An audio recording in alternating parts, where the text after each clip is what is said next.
And good morning, friends. Welcome to The Bright Side. I'm Pharmacist Ben. 844-236-6010 is our number, as always, on The Bright Side. And we love hearing from you. If you have questions, comments, or success stories you'd like to share, or if you just want to contribute to the conversation, 844-236-6010 is our number. We'll get your calls in our second segment. We'll be talking to Ivy Slater of Slater Success and the author of the book, From the Bar to the Boardroom, Choreographing Business Success Through Authentic Relationships. She's also written a book called Conquering Your Fear of Money, A Woman's Guide to Business Success. We'll talk about some of the things that are necessary for getting your message across, for succeeding in business, and for succeeding in life as well. Whatever criteria you may use, there's a lot of overlap between business success and life success. Not that they always go together, but a lot of the same skills that you need to have a good business are what you need to have a good life, including being authentic, including having good relationships, and including understanding how your thought processes and how your mind works. That's what we've been talking about a lot on this program lately, is how the mind works. And that's one of the things that I've been personally fascinated with in my life. I've been using mind strategies, mind power strategies, and pretty much since I was a little kid, using psychology, understanding psychology, and we are just psychologically ignorant, and that's behind much of the trauma and misery and all the stuff that's going on in the world today, is the fact that we don't understand how our minds work. We don't understand how our brains work. We don't understand how our bodies work. We don't understand how we work. How can we have a good life if we don't understand how we work, how our body and our biology and our mentality and our psychology work? It's really, really critical to understand things, understand these bodies that we have, our physical body, our mental body, our emotional bodies that we have, if we're going to allow them to transport ourselves through this reality. And inelegant use of the bodies and misunderstanding or not understanding the bodies is behind much of the misery that we deal with in our world today. And that includes, of course, as we talk about in this program all the time, is the physical nature. Yeah, we get down in the weeds sometime on the bright side. We talk about some of the minutiae about the body, but not only is it really fascinating and interesting, I think it is, hopefully you do too, it's really functional. It's really important. It's important to understand about acetylcholine. It's important to understand about choline. It's important to understand about why you need to be using choline as a supplement, why eggs are an important food source of choline or an important food source of nutrients, why you want to make sure that you're using fatty fish if you have attention deficit disorder, or if you have fat malabsorption syndrome, or if you have any other health challenge, cardiovascular health challenge, fatty liver disease, etc. We don't understand how our bodies work, we're going to be taken advantage of. There's a really cool book written by a guy named Douglas Rushkoff called Program or Be Programmed. And I always loved that title. And in the book, he talks about how if we don't understand how our minds work, we're going to be programmed by other people. And that's really, we're obviously witnessing the effects of that. But program or be programmed has to do with our bodies as well. When we don't understand how our bodies work, when we don't understand how to program our bodies, somebody else is going to come in and give us a vaccine to do it for us. Rest assured. And if you really don't understand it, you're going to beg them for a vaccine. And indeed, there are people begging for drugs and begging for vaccines and begging for medical interventions because they don't understand how their bodies work. All right. If you want to purchase longevity products, go to brightsideben.com, pharmacistben.com, or criticalhealthnews.com. You can also call 866-735-2470. And if you want to sign up to join the Brightside Ben team, love to have you on my team. We can help you build your business for a $30 fee. If you call 866-735-2470, they can set you up or they can answer your questions. You can also click on the Join the Team link at brightsideben.com, pharmacistben.com, and criticalhealthnews.com. 844-236-6010 is our number. We'll get your calls next segment. Ivy Slater, author of From the Bar, B-A-R-R-E, which is a ballet term, I believe, to the boardroom. We'll talk to Ivy Slater at the bottom of the hour. So we have been talking about choline, the essential nutrient that no one knows about, or not that many people know about. You know about it now because we've been talking about it for the last couple of weeks. Choline is a building block, especially a building block for membranes.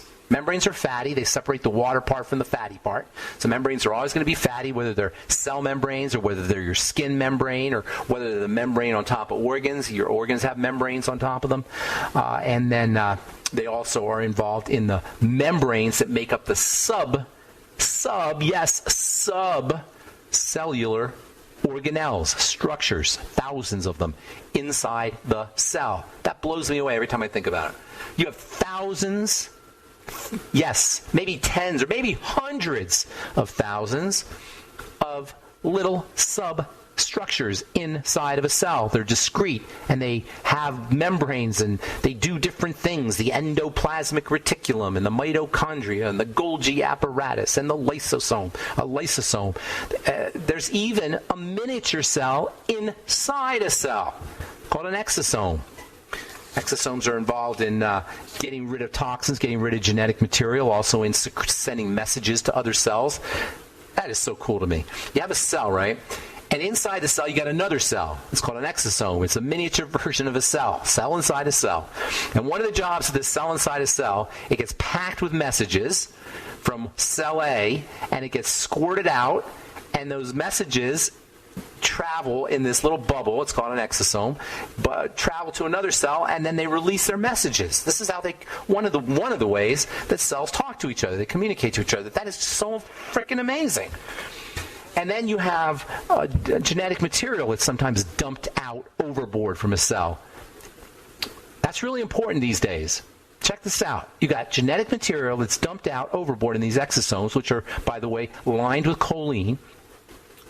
And these exosomes look a lot like viruses. Yes.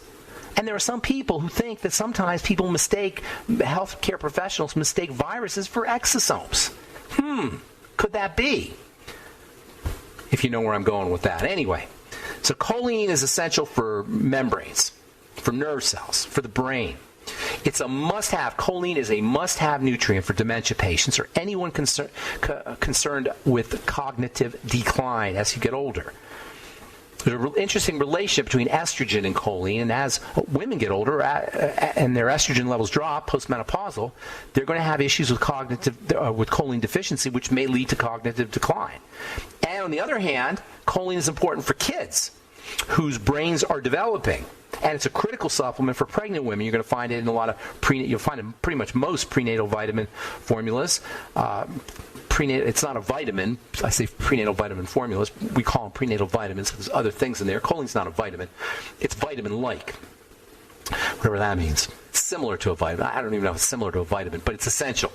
And actually, it's not even essential. It's conditionally essential because we can make a little bit as long as we have enough estrogen. There's an important connection between the two.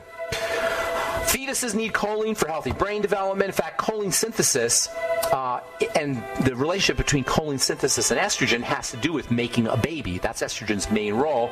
And when estrogen levels are high, choline is produced sufficiently, at least sufficiently for fetal development, although it's a good idea always to make sure you're getting enough choline in supplements and in foods. All right, I'm Pharmacist Ben. 844-236-6010 is our number. We'll be back right after this.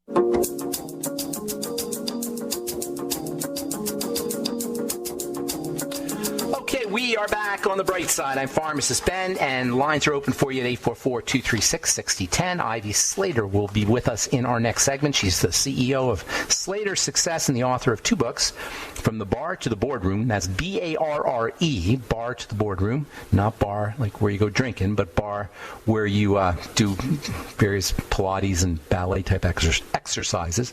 From the Bar to the Boardroom, choreographing business success through authentic relationships. And another book called Conquering Your Fear of Money, A Woman's Guide to Business Success. We'll talk to Ivy Slater about leadership and relationships and building a business. She's owned and operated a successful 7-figure business herself, so she knows what she's speaking about. We'll talk to Ivy Slater at the bottom of the hour and get your calls to this segment, 844-236-6010. All right, so let's see here. Talk about choline. That's a few more things to say. Actually, I'm going to talk about choline for a while now, for a little bit longer, especially as it regards fatty liver disease and fat malabsorption syndrome. It's involves so many different things. It's kind of interesting that it only became an essential nutrient in 1998 because it's just involved in so many different things in the body. And while you can make a little bit of it, nobody makes enough of it, especially if you're getting older. And that means postmenopausal women, that means men, that means anyone concerned about cognitive decline would be wise to be eating lots of choline-containing foods, eggs and fish. This is one of the reasons why fish are considered brain food. Fish have other things in them, and eggs are considered brain food too. And please don't be an eggophobe. unless you have some kind of allergy, food allergy, of course. Some people have food allergies to eggs, and that's very unfortunate. But if you don't have a food allergy, do not be an egg-ophobe and do not worry about the cholesterol in eggs, as most of you guys probably are aware. Cholesterol is very, very, very important stuff, especially for the brain and especially for the nervous system, like choline. Isn't that interesting? These fatty foods like eggs and fatty fish and organ meats contain high levels of neural foods, brain foods, nervous system food, I should say nutrients. Brain nutrients, neural nutrients, nervous system nutrients, choline and cholesterol and various sterols, various substances like lecithin and vitamin D. All of these play a very important role in the nervous system, and they're found in the fatty foods. They're found in foods we're not supposed to eat. They're found in foods that registered dietitians will tell you, oh no, you should not be eating so many eggs because they have cholesterol in them. So anyway, choline is made in the body via methylation. You may have heard of methylation. Some people will tell you that they have an MTHFR deficiency. MTHFR is an enzyme that is involved in methylation. Methylation is tinker toying. Methylation is nothing more than sticking a little piece of a tinker toy onto another tinker toy. And then I love this analogy of tinker toys, although recently somebody told me that kids don't play with tinker toys anymore, which is unfortunate. But most of you guys know what I'm talking about when I talk about tinker toys. Tinker toys are, you got these various pieces and you stick them together in various ways, and that's all chemistry is. It's just tinker toys. Methylation is when you take a dowel and you stick a dowel is one of those tinker toy parts, and you stick it onto a tinker toy, and it activates things. Choline is made in the body via methylation, and if you do have a methylation issue, you may want to make sure you're using methylating aids, if you will, methylating supplements. Betaine, that you'll find in the Ultimate Enzymes, is a great way to support the methylation process. The Ultimate Enzymes are, I've always said this, the Ultimate Enzymes are remarkably, extraordinarily multifunctional. And one of the things that they do is they support methylation. So just another reason to take your Ultimate Enzymes. You can also use something called SAMe, which stands for sulfur A methionine, I believe. Just SAMe. SAMe is a methylating nutrient as well. Let's see what else here. If you're not healthy, don't worry so much about these MTHFR deficiencies. Worry about your overall health. MTHFR deficiencies are said to be this genetic thing, and they are to some people. Very few people, they're born this way. But for most people, the genetics that are associated with MTHFR deficiency are more about physiologic stress. They're more about a system that's stressed out. So yeah, there's some genetics that are involved, because genetics are involved in everything. But the answer is not to, the solution is to just kind of make yourself healthy. Not to worry about the MTHFR, just make yourself healthy. Hypothyroidism almost always is associated with MTHFR deficiency. And hypothyroidism, surprise, surprise, is associated with almost everything. Third point on the triangle of disease, which means to deal with hypothyroidism and to deal with MTHFR deficiency, you go back to the triangle of disease. Work on your adrenal glands, stabilize your blood sugar, and work on the digestive system. Triangle of disease. And because choline is dependent on dietary fats, by the way, choline comes from dietary fats. If you happen to believe that nonsense about low-fat diets, and fortunately people don't believe that as much anymore. If you're on a low-fat diet, you may have issues with choline. Or if you're dealing with fat malabsorption syndrome, you may have issues with choline. Choline also helps you absorb fats. Choline is one of the key players for addressing fat malabsorption syndrome. Choline may also play a role in attention deficit disorder, or ADHD, attention deficit and hyperactivity disorder, as they call it today. And there is research that suggests that ADHD patients do not process choline sufficiently or effectively or normally. But you don't need research, because all you got to do is know that choline is involved in the nervous system and in the brain. If your kid has ADHD, get them on some eggs. Have them eating eggs every day, for breakfast. Have them eat eggs, or fatty fish. Fatty fish makes a great breakfast, especially for kids. Small amount of salmon, grilled salmon for breakfast, crack an egg next to it. That's one of the best breakfasts you'll ever have. Way better than bacon and eggs. And very tasty if you spice your salmon just so. And also really good for the brain and for the nervous system, among other things. Kids kids who have ADHD in school when they go to classes, and that's not a medical condition. That's more of a condition of nutritional deficiencies, maybe, and also it's also associated with intelligence. It's also associated with curiosity. It's also associated with not wanting to sit still in school, maybe. So ADHD to me is one of those conditions where the medical model has kind of taken over. There's a lot of places where the medical model is taken over where it doesn't need to be taken over, where we need to just be taking care of ourselves.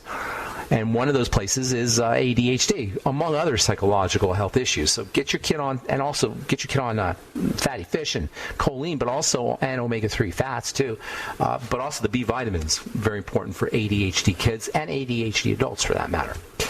Deficiencies in acetylcholine are real.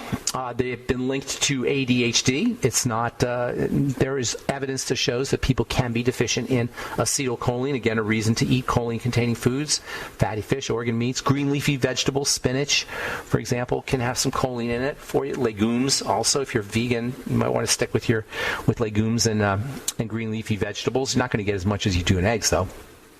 Acetylcholine is a secretion substance. It improves secretions. Not only is acetylcholine important for mental health and for movement in the nervous system, but it also plays a role in the secretion of sweat, secretion of sebum or skin oil, tears, digestive juices, bile. And using choline may help you if you have dry skin. Dry skin is partially caused by a lot of things, but one of the reasons why we have dry skin is insufficient lipid or fatty secretions. Insufficient or unhealthy secretions, and choline may help you there. All right, I'm Pharmacist Ben. You're listening to The Bright Side. We got Ivy Slater coming up in our next segment. We'll talk about her book, From the Bar to the Boardroom. Don't go away. We'll be back right after this break.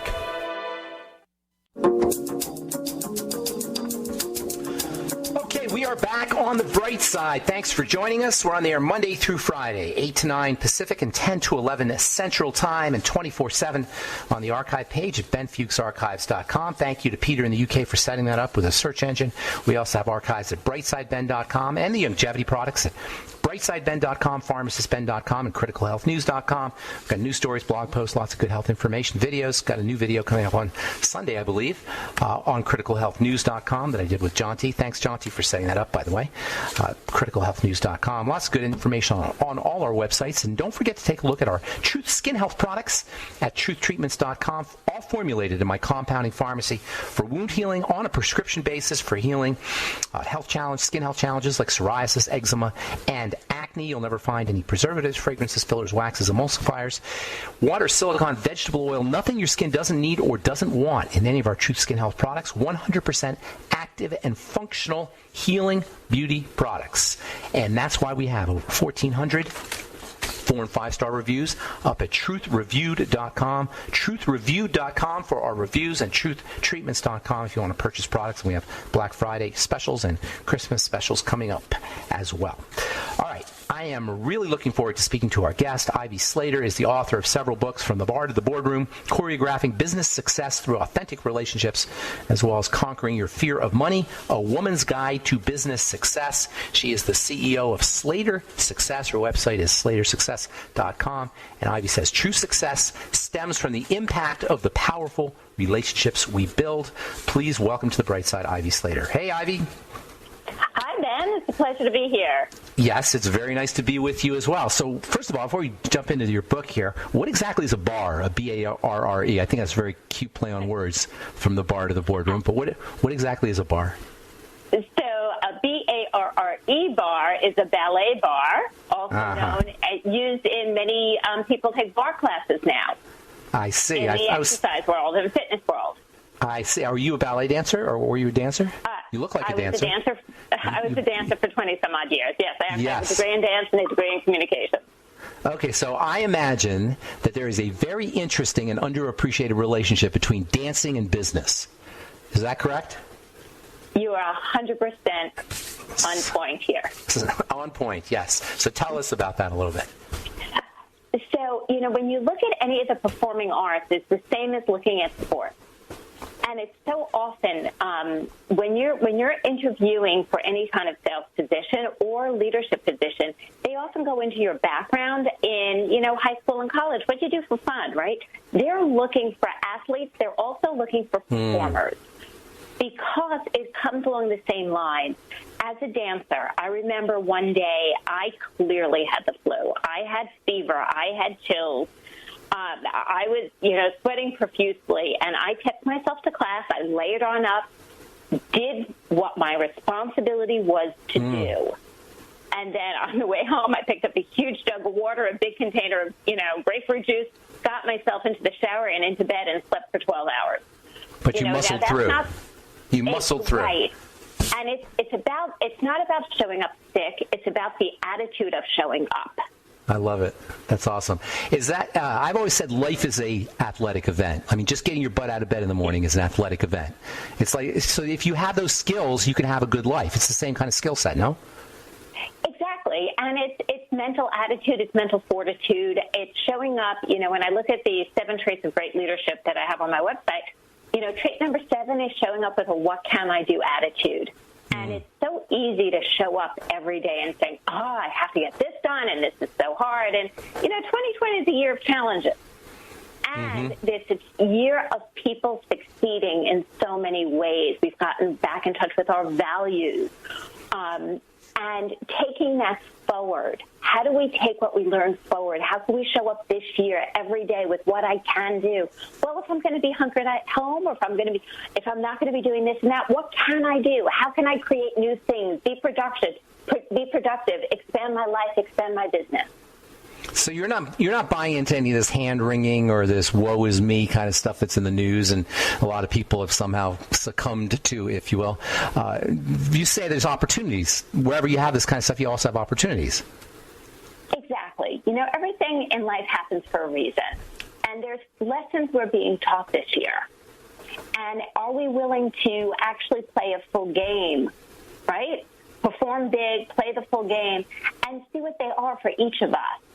It's amazing, little things like I have 2 adult kids, and I ended up having both of them back under my roof all summer. Now I could say, like, wow, I'm running a business, and I have my kids here, and they're working, and the house had, a crazy vibe, right? Or I could come from the approach of, wow, having kids in their 20s, both working and being productive and wanting to be in our environment and be together and hunker down together is a moment in time that is irreplaceable. So it's a point of view and how you want to approach it. The same thing is true in business. Are you seeing the golden rainbows here? Are you seeing where opportunity is sitting? Things are a little quiet. What are you developing? What are you working on? What are you learning? So you're big on relationships, and now it's almost like everything's conspired to destroy our relationships. The latest thing on Thanksgiving is you can't have people over for Thanksgiving. You can't have gatherings. Some countries, they can't even gather, not the United States, but in some countries you can't even gather like 4 or 5 people, even family people. You can't walk down the street together. It seems like everything's conspiring to destroy relationships. How do you deal with that? I think it's a great point. And although there's a lot out there challenging us on relationships, so we have the ability to then show up and say, well, it's making me look at things differently. You have all these video platforms, right? Whether it be Zoom or FaceTime or Teams or StreamYard, and we can go on and on. And what's it like? So here's a client of mine, and we were looking at the golden opportunities of 2020. Right, in starting to work on her strategic plan for 2021. We reviewed 2020, and then we went into the personal. I was like, give me some of the golden things that came out. And she goes, you know what? She goes, she's has 6 brothers and sisters. She's like, we're across the country. Everybody always caught up with each other on different schedules. It's life, Ivy. People are busy. And she goes, all of a sudden this year, we instituted a Monday night call. We all get on Zoom every Monday. She goes, I know more about what's going on in my siblings' world right now than I did last year, let alone the last 5 years, having, running a business, having my siblings doing their thing. So it's showing us what can you do, right? And the same thing is is showing up in business. It's showing up all through our lives. It's, do we want to see it? And are we willing to adapt? Are we willing to learn, adapt, and grow from this experience versus just, kind of having a tantrum like a 2-year-old and say, I want my Thanksgiving. Yeah, right. Where does leadership fit into this? As business people, how can we leverage leadership skills in order to help our customers, help our clients get through all this stuff? I mean, what are the things that business people can do as leaders? I think that's a great question. Oh, we got to take Ivy, we got a commercial. So hang on that. We'll take a commercial. We'll come back. We're talking to Ivy Slater, SlaterSuccess.com. Her books are From the Bar to the Boardroom, Choreographing Business Success Through Authentic Relationships, and Conquering Your Fear of Money, A Woman's Guide to Business Success. More with Ivy Slater on the bright side right after this. Don't go away.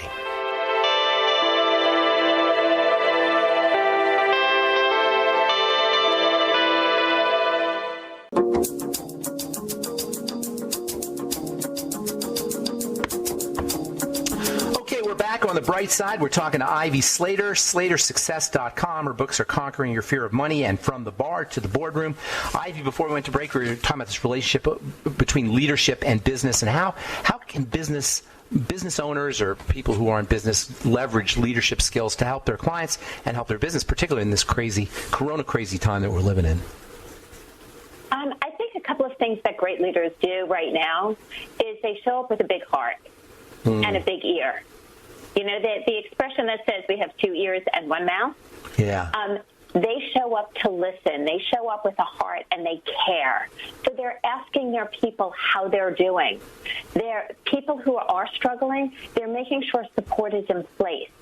They're pulling people together. They're not just speaking motivation. They're pulling people up and having them create their own motivation and share it with one another, share great ideas, bring things together. I was just working with a client, and we were looking at something to do for all their teams for the holidays.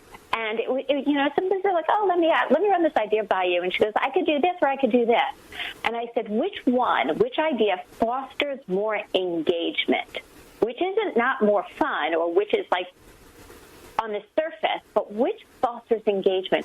We need one another now. And we need to be engaging, listening, and communicating with one another.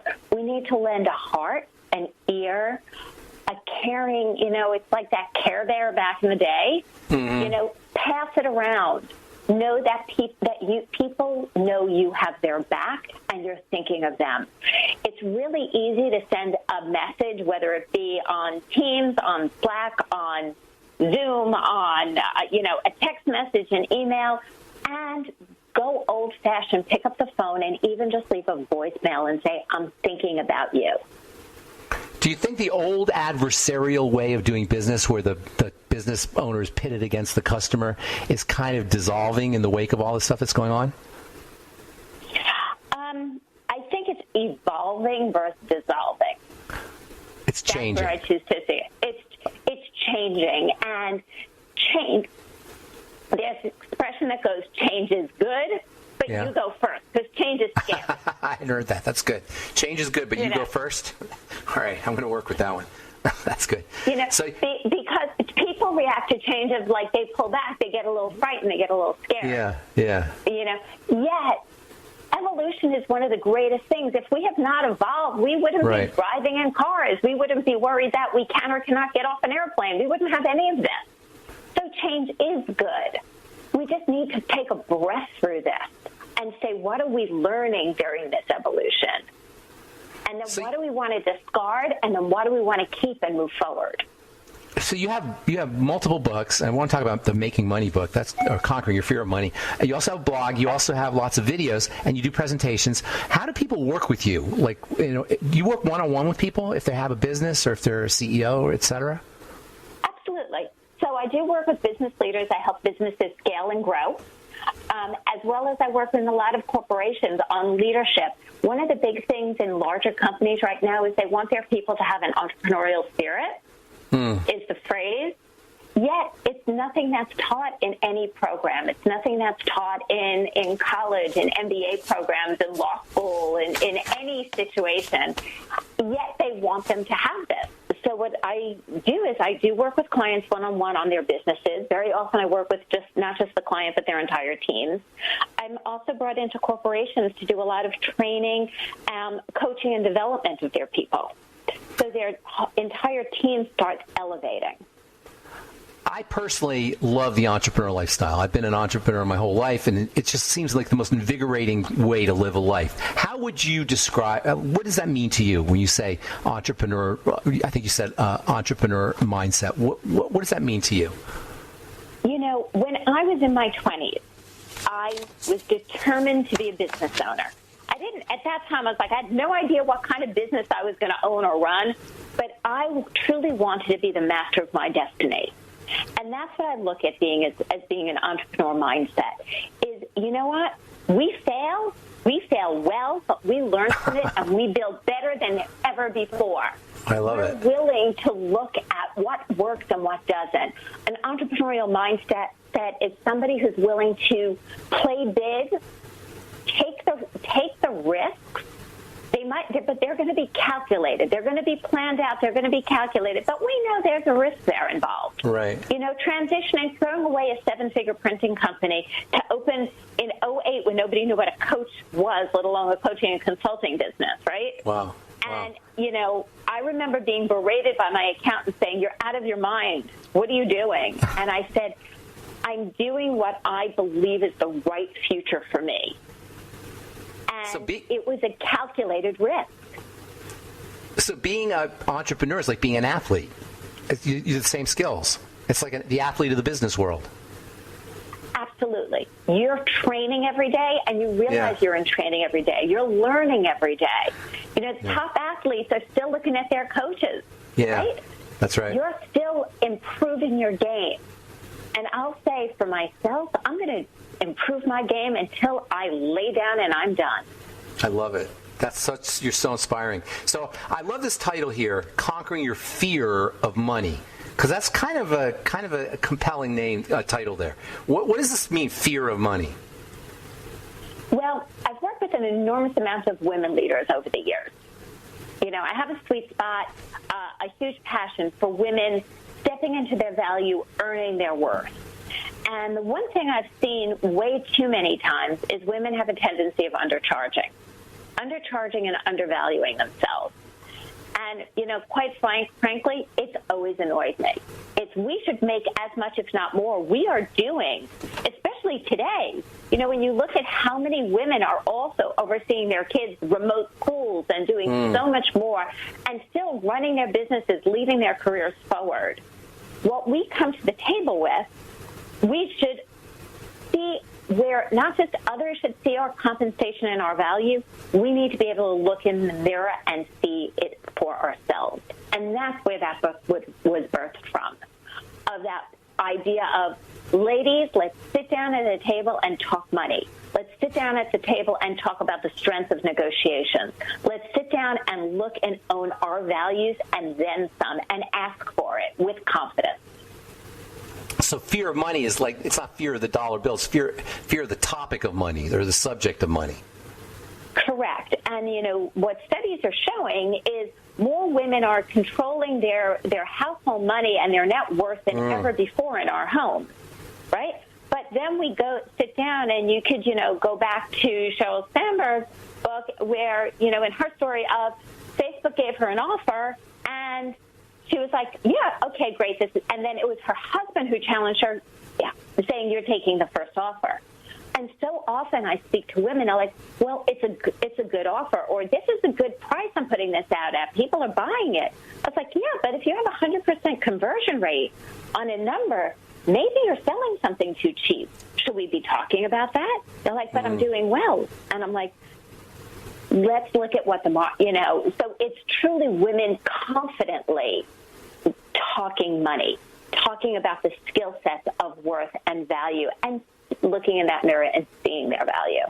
Do you talk to kids, like high school girls, or college girls who are entering? Often. Yeah, I've always had a huge anybody who knows me knows, hey, Ivy, I've got a group where I'm involved with, and I'm like, okay, just say yes. That's great. This Christmas, I was just asked to speak for a group of actually high school girls. What do you find? What do you find about high school girls as opposed to when you were growing up? How are they different in terms of leadership and entrepreneurship and money? I mean, so what's really interesting is high school girls have more inner confidence than high school boys. Uh-huh. So then the question is, what happens? Where does it shift? And why does it shift? And I don't have the answer to that, and I would love to. I would love to go and, understand some psychological It's the men. studies. We've conspired. We've conspired to do it. It's the men have done that. All right. Hey, Ivy, that was very, very informative. Thank you so much, Ivy Slater. Good luck with everything you're doing. And your podcast, too, her success story, on all the podcast platforms, I imagine. Absolutely. On all the platforms, give us a listen, give us a rating, and subscribe. Great. And the website is slatersuccess.com. The books From the Bar to the Boardroom, as well as Conquering Your Fear of Money. Thanks so much, Ivy. Have a beautiful day. That was Ivy Slater on the bright... Take care.